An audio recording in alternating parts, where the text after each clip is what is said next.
How did General Grievous earn the right to control the separatist droid armies during the Clone Wars? All that and more will be explained in today's video. Hello friends and welcome.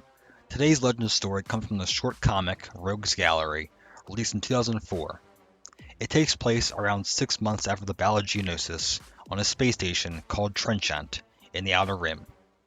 Count Dooku dispatched his dark acolyte, Asajj Ventress, and the overpowered bounty hunter, Dirge, to the station to track down a being on it, presumably with the orders to kill it.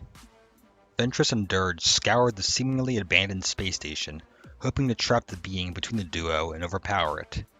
Bear in mind, they have no idea what this thing is and if it is in fact powerful at all. In fact, Ventress wonders if there is anyone on board besides the two at all, but is persisted to continue at the urging of Dooku.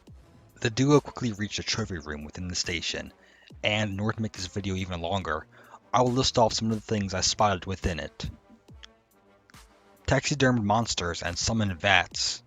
Glass displays of robes and lightsabers taken from fallen Jedi. What appears to be early armor used by the Death Watch, used as early as 60 years before the Battle of Yavin. What appears to be a baby Rancor skeleton. An actual Rancor that has been stuffed.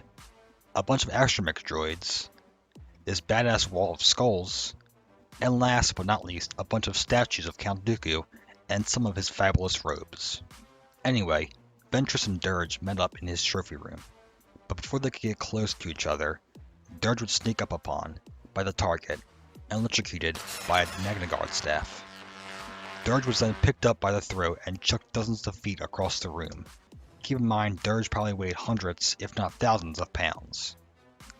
Ventress nonchalantly approached Dirge on the floor, asking who attacked him, with Dirge responding that he did not know. Ventress ignited her two lightsabers and leaped on top of a stuffed dragon statue. The target, I'm sure you guessed by now is Grievous, quietly approached her and whacked her in the head with his electro staff. And no, that is not a sexual innuendo. She even said, "Ooh!" Ventress plummeted to the floor, but Dirge flew in and picked her up, and the two paired up again. Dirge wondered if this target was some sort of rogue Jedi, and Ventress claimed that it was far more dangerous than one.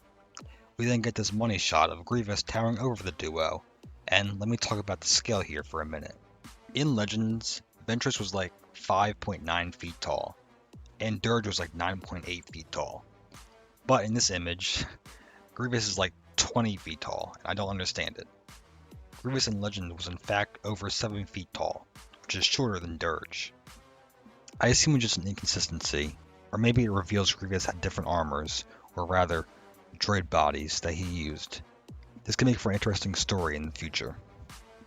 Anyway, the duo attacked Grievous, Ventress dueling him with her sabers, and Dirge shooting at him and throwing his electric bolas.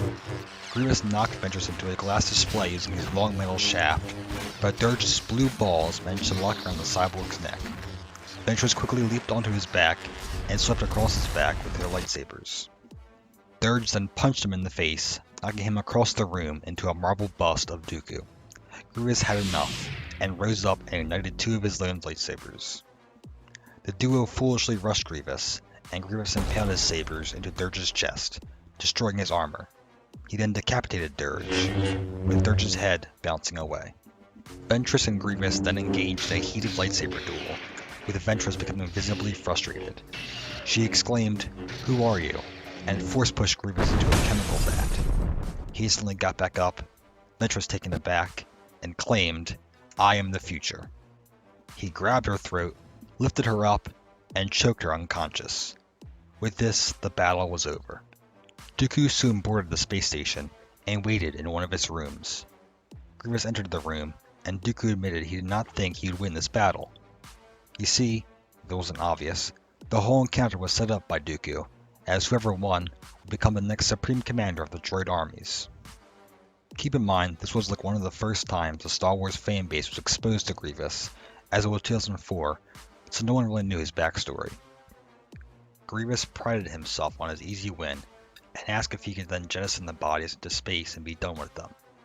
Dooku declined, as he still had use for Dirge and Ventress, and ordered Grievous to put them in bacta tanks to heal.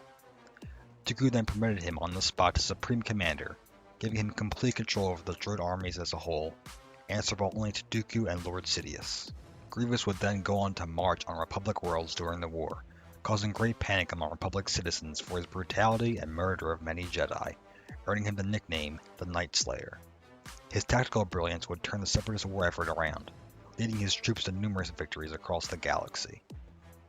It seems Grievous would be the only holder of this title, although it is kind of assumed the Chiss Dark Acolyte, Severance Tan, held it as well at the very start of the war, as she was stated to be the leader of the Separatist Droid Army, and she would be a worthy candidate for the title, given her own military genius.